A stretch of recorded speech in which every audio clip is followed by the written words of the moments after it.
Perpanjangan kontrak pelatih timnas Indonesia Shin Tae-yong yang akan habis pada bulan Juni 2024 membuat Ketum PSSI Erick Thohir harus mereview usai gelaran Piala Asia. Kepada yang terhormat Pak Erick Thohir sebagai Ketua PSSI dan juga jajaran PSSI, saya beserta banyak sekali fans timnas Indonesia, kami memohon agar kontrak Shin Tae-yong diperpanjang tanpa harus menunggu di bulan April Piala Asia U23, karena saya melihat banyak sekali progres yang dilakukan dengan segala keterbatasan. Jadi untuk semua pihak akan lebih tenang bekerja jika kontrak kedepannya itu semua lebih jelas dengan memperpanjang kontrak Shin Tae-yong. Terima kasih Pak Erick. Pertanyaannya, 2 bulan ini kalau orang bola kan begitu nih. Saya juga diajari sama pelatih, cuma pelatih nggak mau ngomong langsung. Karena itu tadi dibilang lokal pret. Jadi oke, diskusinya sama saya ngomong nih sekarang. Dalam kurun waktu 2 bulan, November ke Januari, apa yang dikerjakan oleh STY? Tetap loh 3367 parkir bus. Dan kalau nggak salah pertandingan pertama Irak udah ada pemain baru kan? Pemain naturalisasi baru kalau nggak salah udah ada kan? Strike udah main kalau nggak salah. Strike udah kan? Iya udah main di. Yang berubah di Piala Asia cuma Justin Hubner aja. Iya sebenarnya. Tambahannya itu. Ivar. Tapi dari sisi statistik aspek-aspek bola sebetulnya nggak banyak yang berubah. Kecuali golnya aja yang lebih sedikit, cuma 3 gol. Gitu loh. Artinya bahkan berhadapan Nggak, artinya dengan kita Vietnam. mau kritis nggak lihat itu semua gitu. Kalau buat saya, kalau Exco itu harus kritis. Bahwa dia harus komplek mikirnya, harus jelimet, ya emang itu tugasnya Exco. Kalau nggak mau jelimet ya kayak kita, 16 besar. Komen gitu. Kita pun udah lama di bola. Benar. Kayak di luar lah begitu mikirnya. Tapi memang Exco tuh harus jelimet, harus komplek. Supaya apa? Ya kita nggak dibodoh-bodohin aja, intinya itu aja. Menurut Bung Ropan lebih baik diperpanjang 2 tahun atau 3 tahun?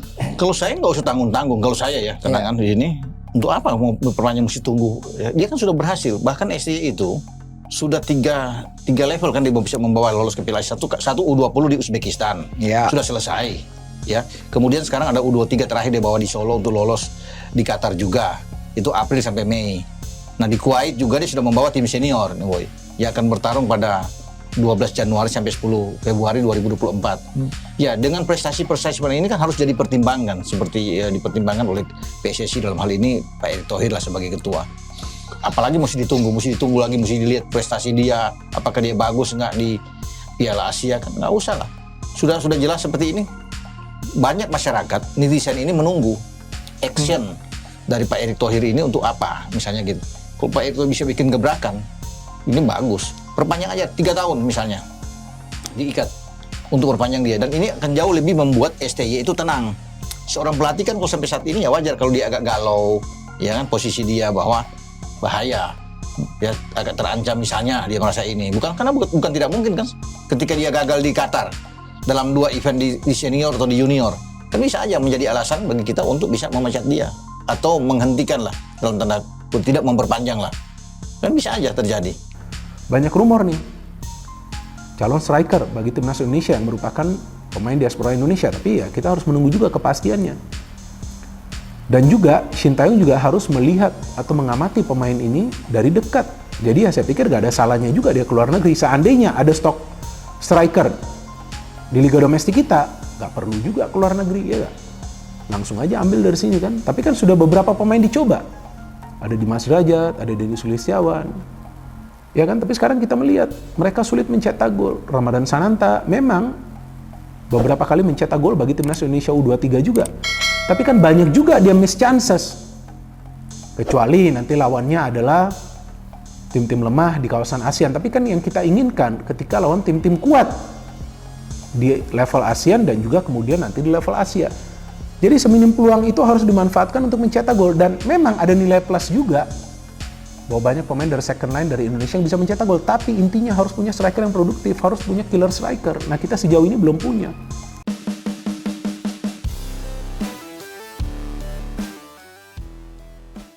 Timnas Indonesia dan Shin Tae-yong mendapatkan kabar baik soal naturalisasi Maarten Paes. Sebelumnya, proses naturalisasi kiper FC Dallas itu dikabarkan mengalami kendala lantaran artikel 9 ayat 2 soal pergantian asosiasi yang ditetapkan FIFA.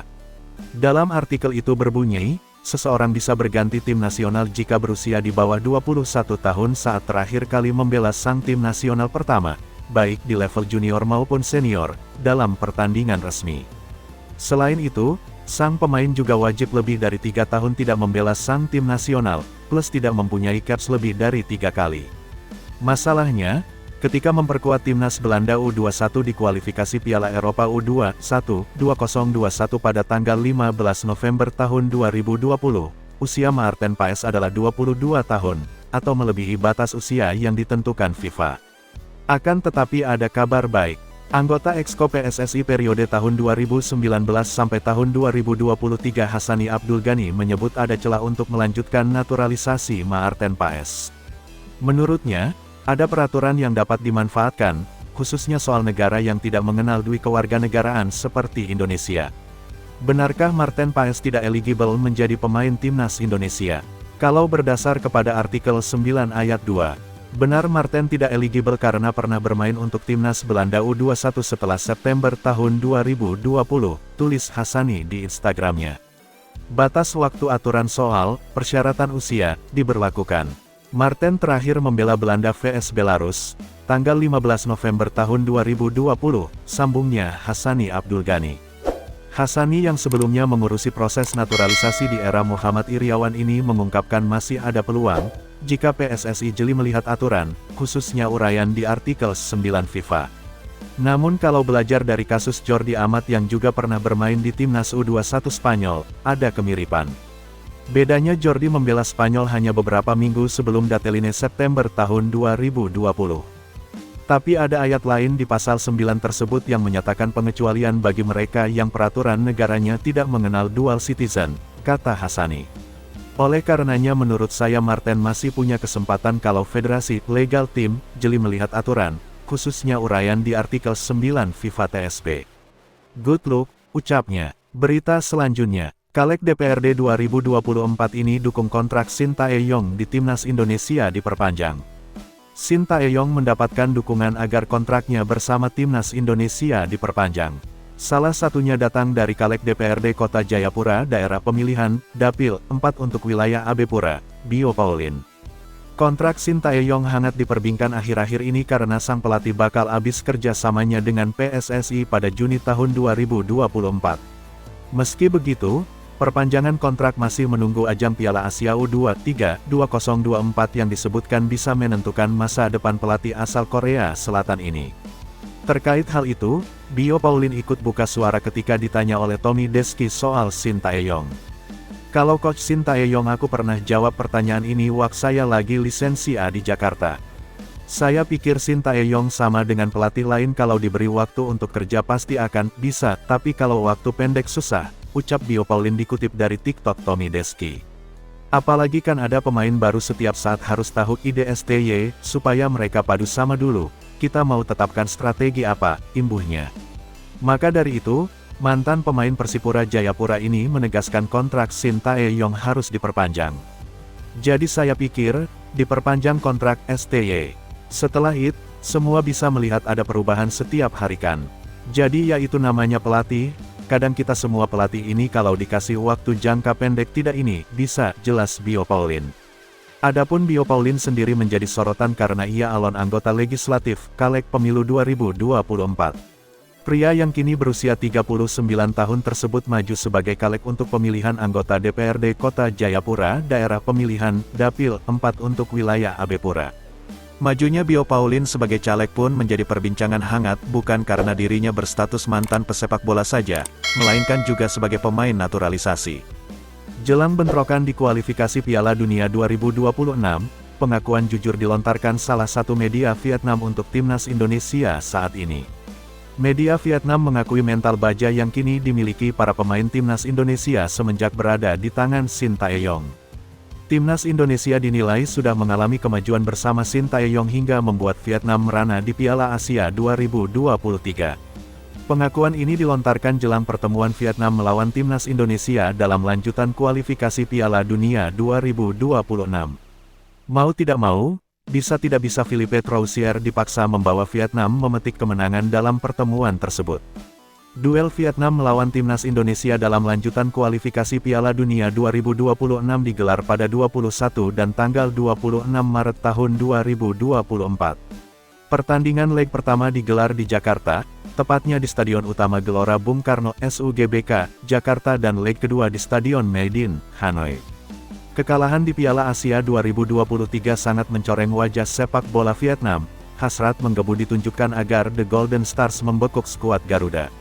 Meski begitu, Crozier diprediksi tidak akan mudah memetik kemenangan atas Indonesia, berkaca pada pertemuan di Piala Asia 2023. Kekalahan Vietnam di ajang tersebut juga membuat Crozier dalam tekanan besar hingga bayang-bayang pemecatan mengikutinya.